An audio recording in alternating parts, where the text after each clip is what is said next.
Hello and welcome to Let's Talk Movies. I'm Andrew Grayson and today we're talking family. This is all about the family.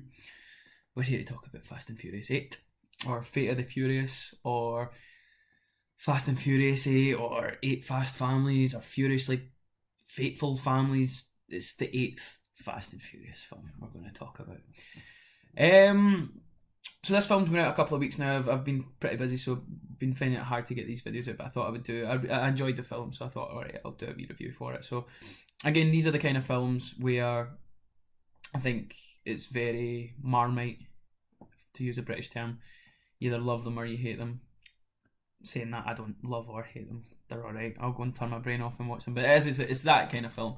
It's not one... I was thinking about doing spoiler videos, but I don't think you can really spoil this movie. You know what you're going to get. It's pretty much all in the trailer. So if you've seen the trailer, again, there's other things that happen in the film that are enjoyable, but you know the plot, you know what's going to happen. So Vin Diesel, Dom, has turned his back on his family, and now the family are trying to find out why and try and get him back and stop Charlize Theron as she tries to conquer the world or world domination or whatever the villain does in these films. But no, the film's good. It's exactly as I say. It's very paint by numbers. It's everything you expect this Fast and Furious to be. It's big, it's massive, it's over the top, it's very jump the shark. They keep escalating their big cinematic moments. So obviously in the past we had the plane. This one we've got a submarine. Now I'll be completely honest. I've not really been a fan of this franchise. I only really came into it last year when Fast 7 came out. For the sad reason that Paul Walker had passed away, and I wanted to see what they were going to do. But after I seen that, I went back and watched from 5, 6. Ever since The Rock came into it, that's what I watched. And they're good. They're good, enjoyable films. I think what the Fast and the Furious franchise has done really well is they've added talent. So you've got people like Dwayne Johnson, The Rock. You've got Jason Statham. For this one, they've brought in Charlize Theron.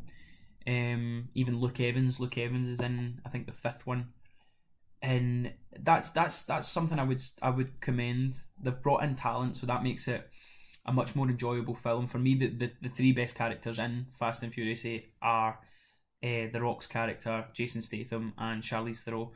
They've got the best scenes, the best chemistry, and Jason Statham has the best action scene in this. Again, I don't want to spoil anything, but Jason Statham's got the best action scene, so you'll know exactly what I'm talking about if you see the film or when you see the film. But again, it's a pretty hard movie to review because again, if you've seen the trailer, you know what happens, and if you've seen any of the past films, you know exactly what happens. It's the family are up against it, and it's just how they come up tops, really. But I would recommend you go see it. It's very good. As I say, The Rock, Jason Statham and Charlize Theron kind of, for me, carry the film. Obviously Vin Diesel, Dom, he's the main character, but it's not really his franchise anymore when you've got people with the personality of The Rock and people like Jason Statham and stuff. But it's good. If you enjoy these films, I would recommend that you go see it. My favourite thing about this film, there's a small cameo. I won't give it away, but there's a small cameo in this film, and it made me smile so much when I seen it, and it's very clever. It's clever, and it's very funny as well. And you wouldn't, like, if you already know, then you know. But if you don't know who it is, you wouldn't expect this person to be in this kind of film. But it's very good. But no, I would thoroughly recommend that you go see these films, especially if you've liked the movies of the past. Even if you haven't liked it, it's a good way just to unwind. It's a good kind of film just to kind of turn your brain off and just eat some popcorn and watch some things explode. But no, I would recommend it. I'm going to give it a 7 out of 10. Good film. Yeah. I mean, I'm not excited about Fast 9 or whatever. God knows what they're going to call it. But when it comes out in 2 years, 3 years, I'll probably go see that. I have heard rumour, though, that they're going to do a spin-off with The Rock's character Hobbs, Jason Statham and Charlize Theron. If that comes out, I'll be excited to see that because those are the best characters in this franchise, in my opinion.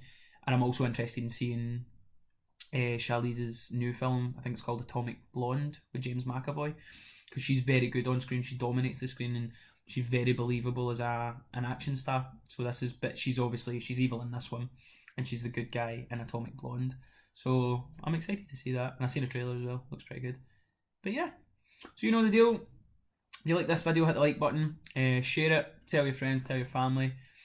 Get commenting in the comment section if you've seen the film, if you agree with me, if you don't agree with me, let me know. If you've not seen the film, let me know if I've encouraged you to see it, or if you're like, nah, I'm not going to go see it because your review was pish.